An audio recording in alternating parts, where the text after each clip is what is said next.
अस्सलाम वालेकुम बच्चों, आज 9th स्टैंडर्ड इंग्लिश के एक नए लेसन के साथ आपके सामने हाजिर हैं।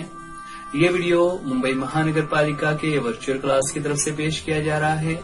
मैं Ansari Rashid Akhtar 9th standard English के एक नए लेसन के साथ। तो चलिए शुरू करते हैं आज का हमारा लेसन।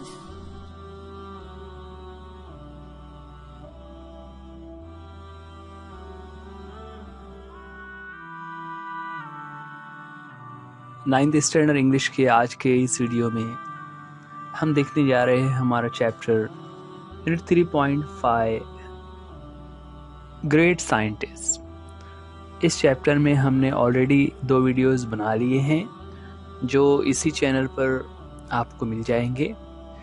डिस्क्रिप्शन बॉक्स में उनका लिंक दिया हुआ है। अगर आपने पार्ट 1 और पार्ट नहीं देखा है तो आप पहले वो देख लीजिए ताकि आपको वार्मिंग अप एक्टिविटीज़ और इसी तरह जो शुरू में 2 पार्ट्स हमने लिए हैं उसका कंसेप्ट समझ आ सके। यहाँ पर आज हम जो पार्ट देखने जा रहे हैं पार्ट 3, जिसमें हम बात कर रहे हैं माइकल फैराडे के ताल्लुक से। माइकल फैराडे जो कि एक ग्रेट साइंटिस्ट हैं, उनके बारे में हमने पार्ट 1 और पार्ट 2 में ये पढ़ लिया है कि उनकी पैदाइश एक लंदन के सब अर्बन डर्टी एरिया में हुई। वो बहुत ही पुअर फैमिली को बिलोंग करते थे। उनके स्कूल में जब वो पढ़ाई कर रहे थे तो उनकी ज़बान में लुकनत थी, यानी वो अल्फाज को सही से अदा नहीं कर पाते थे। फैराडे को वो फैवाडे कहा करते थे, रो की आवाज़ वो नहीं अदा कर पाते थे, जिसकी वजह से सब बच्चे उन्हें सताते। इस वजह से उन्हें अपना एजुकेशन छोड़ना पड़ा। फिर आगे हमने पढ़ा कि एजुकेशन छोड़ने के बाद उन्होंने बुक बाइंडिंग की शॉप पर काम किया और वहाँ पर ही उन्हें किताबें पढ़ने का मुतालिया का जो है तो ऑब्सेशन हो गया था, बहुत ज़्यादा शौक हुआ। और फिर उसमें इलेक्ट्रिसिटी की किताब उन्होंने पढ़ी। फिर उसके बाद एक मौका आया जब उनके एक दोस्त ने उनको एक प्रोग्राम का टिकट दिया। वो प्रोग्राम क्या था कि वहाँ पर रॉयल इंस्टीट्यूट ऑफ लंदन में जो दूसरे एक बहुत ही फेमस रिनोन्ड केमिस्ट हैं डेवी, उनका लेक्चर होना था। उस लेक्चर को अटेंड करने के लिए वो गए। और डेवी जो है ख़ास तौर से इलेक्ट्रिसिटी पर रिसर्च करते थे और फैराडे को भी इलेक्ट्रिसिटी पर ही उनका शौक था, राइट। उसके बाद हमने देखा था कि किस तरह वो फैराडे ने डेवी को अपना मेंटोर बना लिया। उसके बाद वो उनके लैब में काम करने के लिए आ गए। जब लैब में एक मर्तबा कुछ एक्सप्लोजन हुआ तो डेवी की आंखों की रोशनी चली गई थी। उस वक्त उन्हें एक असिस्टेंट की ज़रूरत थी, तो फैराडे को वहाँ पर चांस मिल गया कि वो डेवी के साथ काम करे। फिर उसमें हुआ क्या कि एक मर्तबा डेवी अपने दोस्त विलिंगसन के साथ मिलकर एक एक्सपेरिमेंट कर रहे थे ना, इलेक्ट्रोमैग्नेटिज्म का जो पुराना एक्सपेरिमेंट था उसी पर वो लोग रिसर्च कर रहे थे। और वो लोग जब नहीं कर पा रहे थे तो उन्होंने फैराडे को कहा कि तुम ट्राई करो। और कुछ ही दिनों में फैराडे ने उस पर इंडक्शन मोटर बना लिया। और इंडक्शन मोटर बनाने के बाद आगे चलकर वही मोटर आज हम बहुत सारी मशीनों में देखते हैं। तो वो जो इंडक्शन मोटर बना उसकी वजह से क्या हुआ वो इस पैराग्राफ में हमें बताया गया है कि Faraday became a celebrity scientist overnight. ना रातों रात फैराडे एक फेमस साइंटिस्ट बन गए थे। Now nobody cared about his social status और education. This young man had just created a revolution. ना अब कोई भी उनके समाजी हालात और वो किस शहर से, किस हालात से, किस समाज से बिलोंग करते हैं, ये तमाम बातें अब हट गई थी और उन्होंने प्रॉपर एजुकेशन भी हासिल नहीं किया है। इन सब बातों को अब कोई नहीं पूछ रहा था, बल्कि सिर्फ उनके रिवॉल्यूशन की बातें हो रही थी। उसमें जो हमने लास्ट वीडियो जहाँ पर ख़त्म किया था वो ये पैराग्राफ हमारे सामने था कि जब कोई स्टूडेंट कामयाबी हासिल करता है तो उसके कामयाबी पर टीचर खुश हो जाते हैं। तो यहाँ पर डेवी जो फेराडे के एक मेंटोर है, टीचर है, उन्हें भी खुश होना चाहिए था, लेकिन ऐसा नहीं था, बल्कि वो उससे जेलस हो रहे थे, हसद कर रहे थे। People started telling Davy that all of all his discoveries the best was Faraday himself. ना लोगों ने डेवी से क्या कहा, क्या आपने जितना भी डिस्कवरीज किया हुआ है, जितने भी रिसर्च किए हुए हैं, उसमें से सबसे अच्छा रिसर्च फेराडे को ढूंढ निकालना है। This made him even more jealous. ये बात सुनकर वो और भी जेलस हो जाते थे। अब आगे बढ़ते हैं इस वीडियो में। An angry Davy gave Faraday an impossible task to keep him out of his way. अब देखिए यहाँ पर किस तरीके से हो रहा है। लोगों की बातें सुनकर डेवी जो है वो बहुत ज़्यादा गुस्सा हो गए थे। वही यहाँ पर बताया जा रहा है कि an angry Davy give Faraday an impossible task to keep him out of his way. Davy ने सोचा कि अब फेराडे को keep out of his way का मतलब होता है रास्ते से हटाना ज़रूरी हो गया है, तो उसे क्यों ना कोई इम्पॉसिबल टास्क दिया जाए, ना ऐसा कोई काम दिया जाए जो अब तक किसी ने नहीं किया और वो एक तरीके से इम्पॉसिबल हो, जिसको करना मुमकिन ही ना हो, ऐसा कोई काम दिया जाए। उसके लिए उन्होंने क्या किया, ही handed him a piece of Bavarian glass which was used in the lenses in telescopes and microscopes and asked him to reverse engineer it. Faraday को इस तरह से कामयाबी मिलने की वजह से डेवी ने उसे क्या किया कि एक ऐसा काम उसको देना चाहिए जो बहुत मुश्किल हो। तो उसने क्या किया कि जो बेवेरियन ग्लास होता है, he handed him a piece of Bavarian glass, जैसा नीचे दिख रहा है ना हमें, इस तरीके का जो ग्लास होता है which is used in the lenses in telescopes and microscope, है ना, जिसको टेलीस्कोप या माइक्रोस्कोप में जिसको यूज किया जाता है ना, टेलीस्कोप जिसकी वजह से चांद सितारों को देखा जाता है, और माइक्रोस्कोप जो हमारे खुर्दबीन होती है ना, आपने साइंस के लैब में साइंस प्रैक्टिकल के दरमियान में इसको यूज किया होगा या देखा होगा, राइट। तो उसके जो अदस्से होते हैं ना, लेंसेज, उसमें जो कांच होता है, उसमें जो अदस्से होते हैं, उसे बेवेरियन ग्लास कहा जाता है। तो उस ग्लास का टुकड़ा उनको दिया और कहा कि इसको रिवर्स इंजीनियर करो। रिवर्स इंजीनियर का मतलब होता है, इससे ये एक साइंटिफिक टर्म है जिसका मतलब होता है अक्स तश्कील तरीका इस्तेमाल करने के लिए कहा, यानी उसको जो उसका यूज है उसको दूसरे तरीके से, रिवर्स तरीके से कैसे हम यूज कर सकते हैं, वो तहकीक करने के लिए डेवी ने फेराडे को वो टास्क दिया। अब ये जो काम था ये वाकई में इम्पॉसिबल टास्क था, क्योंकि अब तक किसी ने उस ताल्लुक से सोचा नहीं था, उस पर किसी ने भी ऐसा कोई चीज हासिल नहीं की थी। आगे है, Bavarian glass was manufactured by a secret complicated process, and Davy knew that with the equipment available in the lab, Faraday would never be able to accomplish the task. This piece of glass became a significant thing in his life. देखिए अब यहाँ पर जो बेवेरियन glass दिया हुआ था, जो वो अदसा उनको दिया हुआ था, वो एक्चुअल में बहुत ही कॉम्प्लिकेटेड प्रोसेस से तैयार किया जाता था, मैन्युफैक्चर होता था। और ये बात फेराडे को नहीं मालूम थी, क्योंकि फेराडे ने कोई प्रॉपर एजुकेशन हासिल नहीं किया था, तो कई सारी चीज़ें उनके इल्म में नहीं थी। लेकिन डेवी को ये बात पता था, और डेवी को ये भी पता था, Davy knew that with the equipment available in the lab, के लैब में जितने भी इक्विपमेंट्स हैं उनका इस्तेमाल करते हुए Faraday would never be able to accomplish the task. Faraday कभी भी इस काम को अकम्प्लिश यानी पूरा नहीं कर सकेंगे, क्योंकि वहां पर उनके पास ऐसा कुछ सामान है ही नहीं कि वो उस पर रिसर्च कर सके। This piece of glass became a significant thing in his life. और इस तरह वो जो शीशे का टुकड़ा था वो उनकी जिंदगी का एक सिग्निफिकेंट, बहुत ही इम्पोर्टेंट चीज बनकर रह गया। एक बहुत ही अहमियत का हामिल, बहुत ही इम्पोर्टेंट चीज उनकी जिंदगी में वो बन गई। अब जैसा कि अब तक हमने चैप्टर्स में देख लिया हुआ, अब तक के वीडियोस में हमने देखा हुआ है, Faraday had a never give up attitude and he respected Davy. So he accepted the assignment despite knowing that it would be very difficult.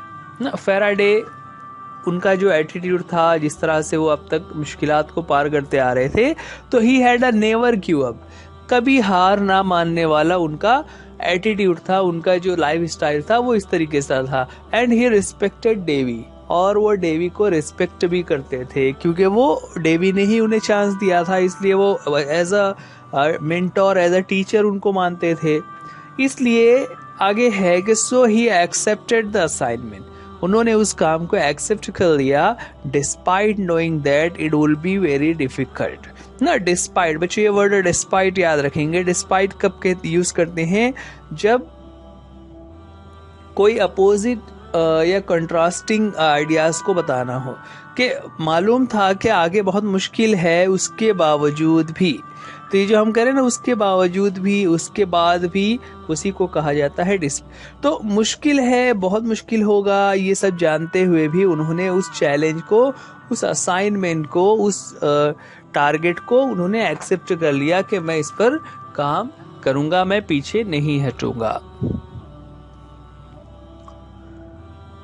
He toiled for 4 years with no help from Davy and as expected failed. Faraday never learned the secret and this remained his first failure as a scientist. ना देखिए अब यहाँ पर जैसा कि Davy ने सोचा था वैसा ही हुआ कि डेवी जो है वो 4 साल तक उस पर टॉयल करते रहे ना. Toiled means work hard. Davy उस प्रोजेक्ट पर 4 सालों तक मेहनत करते रहे, रिसर्च करते रहे with no help from Davy, है ना. सॉरी, यहाँ पर मैंने कुछ मिस्टेक हो गया बोलने में. फेराडे जो है वो 4 सालों तक उस पर काम करते रहे और उनके जो टीचर थे डेवी, उन्होंने कोई हेल्प नहीं की. और जैसा कि एक्सपेक्टेड था कि डेवी इस काम को नहीं कर पाएंगे, वैसा ही हुआ. He failed. Faraday never learned the secret and this remained his first failure as a scientist. ना, और चूंकि फेराडे उस काम को नहीं कर पाए थे, उस सीक्रेट को नहीं समझ पाए थे, इसलिए ये उनकी जिंदगी में जब से वो साइंटिस्ट बने हैं ये पहली फेलियर थी, पहली बार वो किसी काम में नाकाम हुए थे. तो पहली बार नाकाम हो गए क्योंकि उनको नहीं मतलब वो इस काम को नहीं कर पा रहे थे. This remind himself of these difficult times. He kept a single glass brick on his shelf as a souvenir. This would inspire him during difficult times. Now, to remind himself of these difficult times, जो 4 साल उन्होंने मुश्किल हालात के साथ गुजारे थे, ऐसे में उन्होंने क्या किया? He kept a single glass brick on his shelf as a souvenir. Souvenir एक नया वर्ड है ना. सोवेनियर एक्चुअल में इस तरह, ये जो पिक्चर में हमें नजर आ रहा है, इस तरह के जो छोटे छोटे ऑब्जेक्ट्स होते हैं जो यादगार के तौर पर रखे जाते हैं, उन्हें सोवेनियर कहा जाता है. फेराडे ने उस कांच के ग्लास को, बेवेरियन ग्लास जो डेवी ने दिया था, उसको बतौर यादगार अपने शेल्फ, अपने कबर्ड में रख लिया. This would inspire him during difficult times. और जब भी कोई मुश्किल हालात आते तो वो एक उनको इंस्पायर करता कि मैंने तो इतना मुश्किल वक्त गुजारा है कि 4 साल तक रिसर्च करने के बाद भी मुझे कुछ नहीं मिल रहा था. तो जब भी कोई नया मुश्किल काम आता तो उनको एक तरीके से हौसला मिलता कि घबराने की बात नहीं है, मैंने तो इससे भी मुश्किल काम कर लिया हुआ है. In 1829, Davy died, and Faraday succeeded him as head of the laboratory. ना 1829 में जब डेवी का इंतकाल हो गया तो फेराडे सक्सीडेड हिम का मतलब होता है उनके बाद हेड बन जाना, है ना. Succeeded him as head of the laboratory, उनके बाद इनको फेराडे को हेड बना दिया गया. He was free to pursue whatever he liked and he made another revolutionary discovery. देखिए जहां पर पहले वो एक लैब असिस्टेंट या सफाई वाले के तौर पर उनको अपॉइंट किया गया था। बाद में वो एक साइंटिस्ट बन गए और साइंटिस्ट बनने के बाद फिर 1829 में वो वक्त आ गया जब डेवी का इंतकाल हो गया और डेवी के इंतकाल के बाद फैराडे जो है वो हेड ऑफ द लेबोरेटरी बन गए। और हेड बनने के बाद अब चूंकि वो सारी चीजें उनके कंट्रोल में हैं, he was free to pursue whatever he liked and he made another revolutionary discovery. ऐसे में he was free to pursue कहते हैं हासिल करना को, है ना, यानी कोई चीज सीखना, हासिल करना, जैसा वो चाहे अब वो कर सकते थे क्योंकि वो अब हेड थे। और ऐसे में उन्होंने एक और रिवोल्यूशनरी डिस्कवरी की डिस्कवरी यानी दरियाफ्त, और रिवोल्यूशनरी कहते हैं इनकलाब की, इनकलाबी दरियाफ्त की। उन्होंने क्या डिस्कवर किया? ही noticed that if he moved a magnet it could produce a electrical current. He noticed that if he moved a magnet it could produce electrical current. Thus he could now convert motion into electricity. ना देखिए, उन्होंने क्या देखा कि जब magnet को वो हरकत करते हैं तो उसके अंदर करंट पैदा होता है। इसी पर से उन्होंने ये इरादा कर लिया कि he could now convert motion into electricity, के मोशन को यानी जो हरकत होती है उसके जरिए से इलेक्ट्रिसिटी पैदा की जाए। This is how electrical generator was born, something still used today to generate all kinds of power like dynamos and other devices. ना, तो एक मोशन के जरिए से इलेक्ट्रिसिटी पैदा करना यानी हरकत के जरिए से बिजली तैयार करना, इस पर उन्होंने जो रिसर्च किया और इस चीज को उन्होंने दरियाफ्त किया और उसी को आज हम देखते हैं कि बहुत सारे जनरेटर्स जो है वो यही काम करते हैं। जनरेटर आपने देखा होगा किसी फंक्शन में या शादी हॉल में जब कहीं पर बहुत सारी लाइट्स लगानी होती है तो बाहर एक इलेक्ट्रिकल जनरेटर लगा होता है ना। एक्चुअल में उस जनरेटर में क्या होता है कि उसमें जो मशीन से फिट होती हैं वो रन करती हैं, वो हरकत करती है, वो मूव करती हैं और उस मोमेंट की वजह से, उस मोशन की वजह से इलेक्ट्रिसिटी जनरेट होती है। और वही डायनामोज में भी इस्तेमाल किया जाता है, जो जहाँ पर जैसे आपने जो हम बिजली इस्तेमाल करते हैं वो इसी तरीके के प्रोसेस से बनकर तैयार होती है। तो डेवी ने ये एक और काम कर लिया। अब आगे है Faraday was now a legend, और इस तरह फैराडे एक लीजेंड बन गए थे। लीजेंड कहते हैं बहुत ही ज्यादा मशहूर और मुअज़्ज़ज़ शख्सियत ना, एक यादगार और एक अजीम शख्सियत वो बन गए थे। In 1840 he developed memory loss which continued for the rest of his life. अब फैराडे जो है जब 1840 में उनको मेमोरी लॉस यानी उनकी याददाश्त कमजोर हो गई ना, मेमोरी लॉस यानी वो चीजों को भूलने लगे, उनकी याददाश्त कमजोर हो गई और ये जो बीमारी उनको लगी which continued for the rest of life, जब तक वो जिंदा रहे वो इसी बीमारी में मुब्तला रहे कि वो चीजों को भूलने लगे थे। मेमोरी लॉस की बीमारी उनको हो गई थी। But the disease did not stop him, लेकिन ये बीमारी भी उनको नहीं रोक सकी, उन्होंने अपना काम जारी रखा।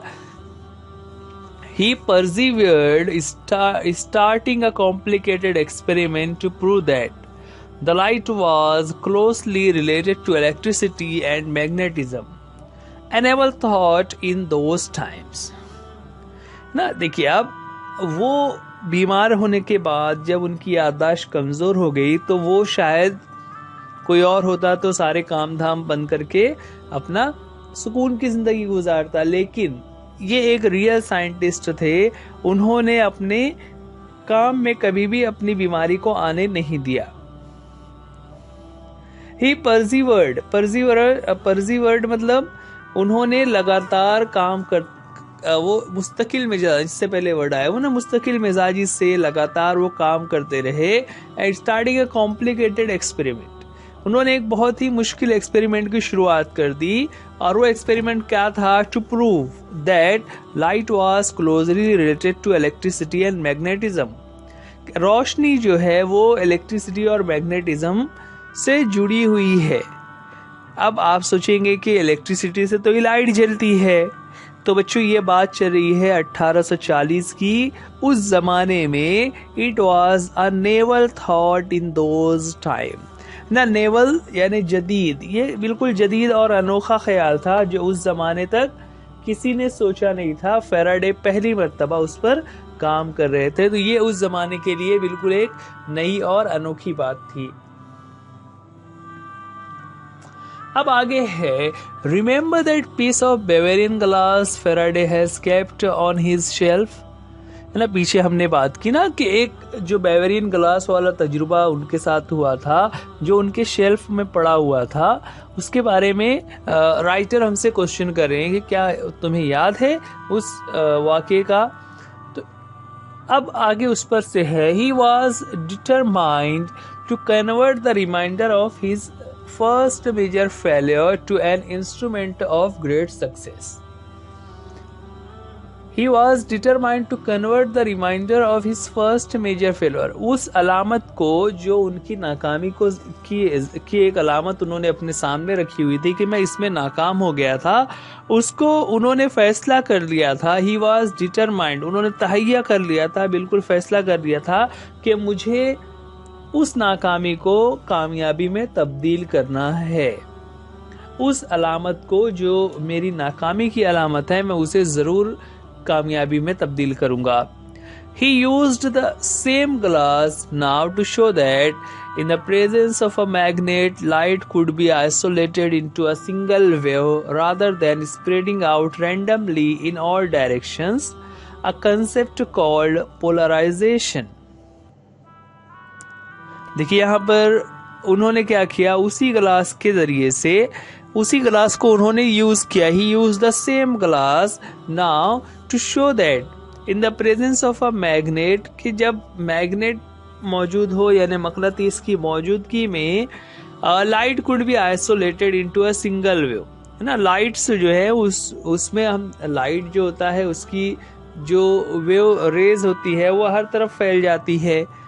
तो हर तरफ फैल जाने वाली स्प्रेडिंग आउट रेंडमली की बजाय अगर उसको हम एक जगह पर मरकूज कर देंगे, एक जगह पर ले आते हैं, तो ये कंसेप्ट उन्होंने वहां पर लोगों के सामने पेश किया, जिसे कहा जाता है पोलराइजेशन। और पोलराइजेशन एक्चुअल में क्या, उसे उर्दू में हम पढ़ते हैं अमल तख्तीब, यानी रोशनी को यकजा करके, मरकूज करके बाकी वेव से अलग कर देना। तो ये जो प्रोजेक्ट था, ये एक्सपेरिमेंट था, फेराडे ने करना शुरू किया। He then took the age old experiment of sprinkling iron fillings on a sheet of paper near the magnet, making circular patterns. ना उन्होंने फिर क्या किया, he took as old experiment of sprinkling iron filing. उन्होंने फिर एक पुराने वाले, एज ओल्ड का मतलब होता है बहुत पुराना, तो उन्होंने पुराने एक जो तजुर्बा लोग कर रहे थे जिसमें आयरन फिलिंग्स यानी जो लोहे के बुरादे हैं ना, स्प्रिंकलिंग आयरन फिलिंग्स, उसको इस्तेमाल करके उन्होंने क्या किया कि on a sheet of paper near a magnet, उन्होंने एक कागज के ऊपर लोहे के बुरादे को फैला दिया और उसमें फिर एक मैग्नेट लेकर मेकिंग अ सर्कुलर पैटर्न ना, मैग्नेट की मदद से उन्होंने सर्कुलर पैटर्न बनाना शुरू किए, जैसा कि यहाँ पर नीचे हमें पिक्चर में नजर आ रहा है। He went on to prove that these patterns were not a property of iron fillings. In fact, they were due to invisible magnetic fields that fill the empty space around the magnet and hence disturb the filling. ना यहाँ पर उन्होंने क्या बताया कि ये जो magnet के अतराफ जो सर्कुलर जो शेप या पैटर्न हमें नजर आ रहा है, ये आयरन फिलिंग या लोहे के बुरादे की वजह जो है वो ये उसमें नहीं है, बल्कि ये क्यों कर हो रहा है, because of the invisible magnetic field, कि मैग्नेट के पास आसपास में मैग्नेटिक फील्ड तैयार हो जा रहा है, और उस मैग्नेटिक फील्ड की वजह से that fill the empty space around the magnet and hence disturb the feelings. वो जो मैग्नेटिक स्पेस तैयार हो रहा है, उस मैग्नेटिक स्पेस की वजह से फीलिंग्स जो है वो अपनी हरकत कर रहे हैं, और इस तरीके से वो बुरादे एक सर्कल की शेप में आ जा रहे हैं, वो सर्कल बना ले रहे हैं। ये तजुर्बा जो पुराना था उस पर वो काम कर रहे थे। This is where his lack of formal education went against him, है ना। यहाँ पर जब उन्होंने इस तजुर्बे पर काम करना शुरू किया तो उनका चूंकि एजुकेशन नहीं हुआ था तो वो चीज़ उनके आड़े आ गई, उनको नुकसान पहुंचाने लगी। Faraday did not know much about the advance mathematics ना। फेराडे को मैथमेटिक्स के बारे में नहीं पता था। बच्चों, शुरू में हमने देखा किस तरह से अगर कोई साइंटिस्ट कोई काम करता है, कोई रिसर्च करता है, तो उसके लिए ज़रूरी है कि वो अपने प्रोजेक्ट को रॉयल इंस्टीट्यूट में आकर लोगों के सामने पेश करे। यहाँ पर फेराडे जो है वो, उनको चूंकि स्कूल वगैरह उन्होंने कॉलेज नहीं पढ़ा हुआ था, इसलिए उनको मैथ्स नहीं आता था, और इन तमाम चीज़ों को साबित करने के लिए मैथ्स की ज़रूरत होती है। So he just copied the iron filing patterns with his hand, कि वो क्या कर रहे थे, वो पैटर्न्स को ड्रॉ कर ले रहे थे, अपने हाथों से उसकी पिक्चर बना ले रहे थे,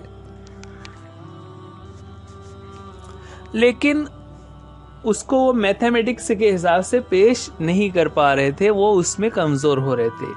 He was unable to explain them in the form of mathematical equations, है ना। वो इन सारी चीज़ों को, इन डायग्राम्स को समझाने के लिए कैसे समझाना है ये नहीं बता पा रहे थे, कि उसका इक्वेशन किस तरह से बनेगा, उसकी मसावत कैसे बनना है, वो नहीं बता पाते।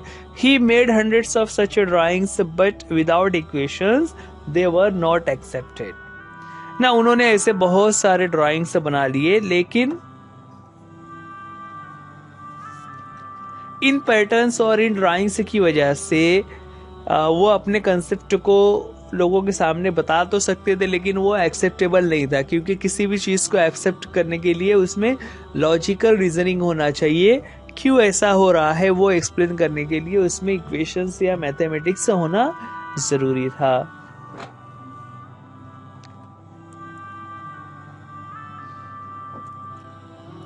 फॉर्च्यून फेवर्ड द ब्रेव, है ना। एक मर्तबा फिर से किस्मत ने उनका साथ दिया। Faraday once again when he met James Maxwell, a wealthy educated physicist well versed in mathematics, ना। फेराडे की मुलाकात हुई जेम्स मैक्सवेल से, और जो कि बहुत ही वेल्दी एजुकेटेड फिजिसिस्ट थे। फिजिसिस्ट कहते हैं जो फिजिक्स में एक्सपर्ट हो, और साथ में वेल वर्स्ड इन मैथमेटिक्स, और उनको मैथमेटिक्स से भी आता था। He was willing to work with Faraday, और वो भी फेराडे के साथ मिलकर काम करना चाहते थे।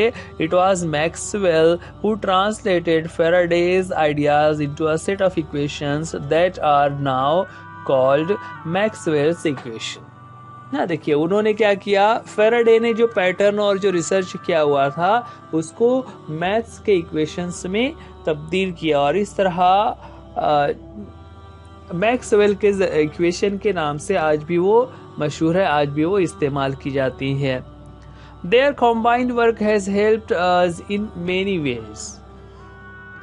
Electronics and communication system today are designed around their discoveries.